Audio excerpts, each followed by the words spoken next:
안녕하세요. 바플TV의 유승권입니다. 예, 반갑습니다. 정말이지 아주 지긋지긋한 비였었습니다. 기나긴 장마. 오늘 뉴스 봤더니 이제 어제부로 이제 끝났다라고 아주 반가운 소식입니다. 이제 뭐 무더위가 오겠습니다만은 오늘이 7월 27일, 약 8월 10일 정도 되면 이제 찬바람이 또 불지요. 무더위도 이제 며칠 남지 않은 것 같습니다.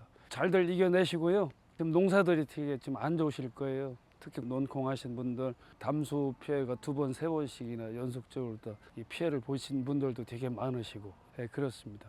그래서 그럴 때는 우리가 뿌리가 기능을 해서 양분하고 수분을 올려줘서 동화작용하기는 되게 어려워요.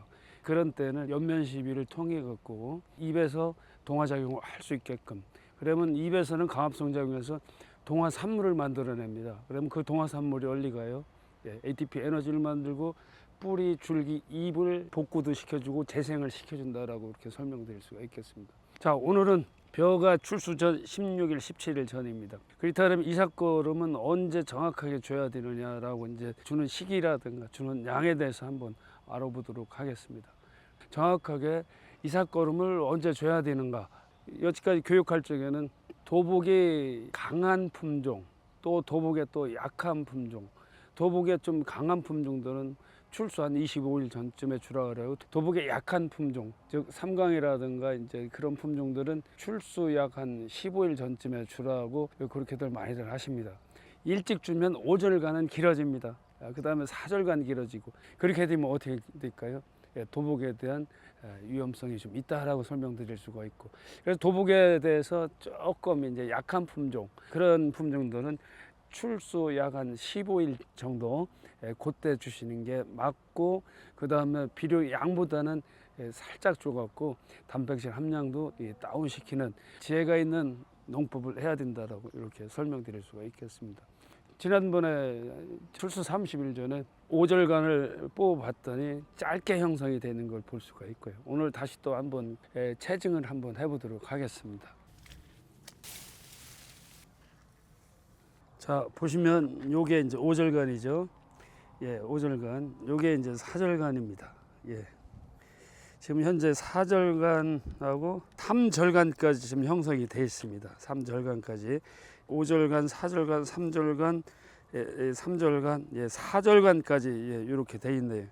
이제 조금 있으면 이제 5절간하고 이제 출수하면서 이상목이 이제 형성이 될 겁니다. 이 삼강변은 지금 여기가 약 한 8월 한 16일 정도, 15일, 16일 정도에 이제 출수가 예상이 되니까 약 이달 말에서 8월 5일 그 사이에 이삭거름을 주시면 가장 정확한 이삭거름 주는 시기라고 이제 설명드릴 수가 있고요. 다음에 이제 이삭거름을 주는 양은 여기 엽색판이 있습니다. 팔이 색깔을 보고서 엽색판하고 이 색깔을 한번 보겠습니다. 그럼 여기 같은 경우는 약 한 NK비료 18, 18을 약 한 10kg에서 15kg 정도, 요 정도 주면 단보당 맞는 양이라고 볼 수가 있겠습니다. 그래서 오른쪽으로 갈수록 엽색이 짙으면 NK비료를 8kg, 5kg, 그 다음에 너무 진할 경우에는 뭐 염화가리를 준다든가, 또 한 가지 방법은 이제 액토신은 반드시 엽색을 빼줍니다. 엽색 빼주고 유수를 발달시키고 영화수를 증가를 시켜주니까 액토신을 사용하는 것도 하나의 방법이기도 하겠습니다. 또 이삭거름을 너무 늦게 주시고 출수 15일에서 10일 정도에 주시고 질소질이 많으면 도열병하고도 또 연관이 있으니까 주는 시기를 감안하시고 10일량을 이렇게 조절해서 주시면 미질 좋고 수량도 뒤처지지 않는 그런 농사를 하실 수가 있는 겁니다. 이 밭은 삼강bio 액토신 유제를 뿌린 밭하고 뿌리지 않은 밭입니다. 왼쪽 밭은 엽색이 많이 지금 빠져 있고 옅어져 있는 걸 볼 수가 있고요. 위에 밭은 엽색이 지금 되게 진하고 이파리가 너플너플거립니다. 왼쪽 건 빳빳하고요. 만져보면 대버린 이 느낌부터가 틀립니다. 비교가 아주 완연하게 차이를 볼 수가 있고요. 이렇게 했을 때 이제 이삭거름을 7월 30일에서 8월 5일 그 사이에 이삭거름을 NK를 10kg에서 15kg 정도 주시면 될 것 같습니다.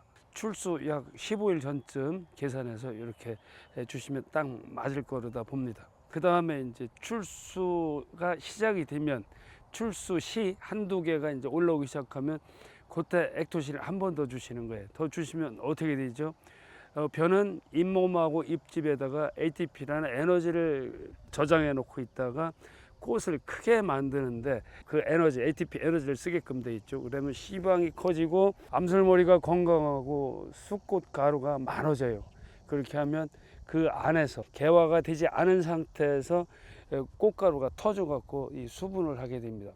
요 시기에 가장 문제가 뭐죠? 외부적인 환경에 의해 갖고 불임률, 즉 수정률이 좀 떨어진다는 얘기죠.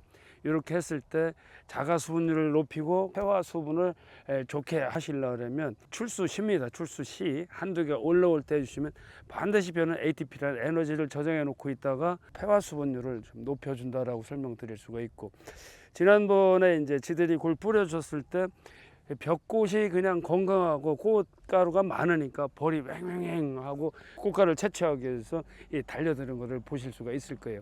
작년에 저희들이 그런 이제 유튜브도 올려갖고서 농가들한테 많이 이때 이렇게 하시면 이런 효과를 보실 수 있을 겁니다라고 그런 유튜브를 올린 적이 있었습니다. 그래서 출수시는 한두 개 올라올 때, 출수기는 30~40%가 올라왔을 때, 수전기는 한 뱀에서 전체가 다 올라와서 이제 모가지가 이제 구부러졌을 때가 이제 수전기라고 얘기하고요. 이제 수전기 때부터는 이제 등숙기 들어가죠. 유숙기, 오숙기. 유숙기, 오숙기 때 벼의 생체 중량은 가장 많이 찬다라고 설명을 드렸었고요. 유숙기, 오숙기 때는 그 시기에는 증산작용제 턱어라는 놈을 사용을 하시면 벼 알이 상당히 무게가 증가되고 전립증이 좋아진다라고 설명드릴 수가 있고, 어느 분들은 뭐 등이 터질 정도로 등숙하고 무게가 좋아졌다라고 설명드릴 수가 있겠습니다. 그렇게까지 하신다 그러면 도정 수율까지도 좋아진다라고 이렇게 설명드릴 수가 있겠습니다.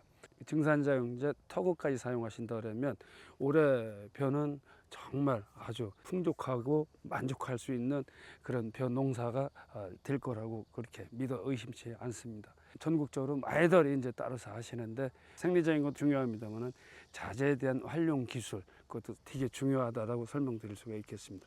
자, 여기 보십시오. 옆밭하고 대벌 차이가 있잖아요. 엽색이 진하고 엽색이 빠져 있고, 그렇습니다. 이런 차이가 있습니다. 그래서 결론적으로 말씀드리면 이삭거름은 우리가 5절간하고 4절간이 형성이 지난 다음에 주시는 게 맞다라고 볼 수가 있는 거예요. 그러면 출수 약 15일 전후가 되겠다라고 그렇게 설명드릴 수가 있겠습니다. 자, 오늘의 바풀TV는 이삭거름 주는 시기와 양에 대해서 이렇게 설명을 드렸습니다. 오늘의 바풀TV였습니다. 감사합니다.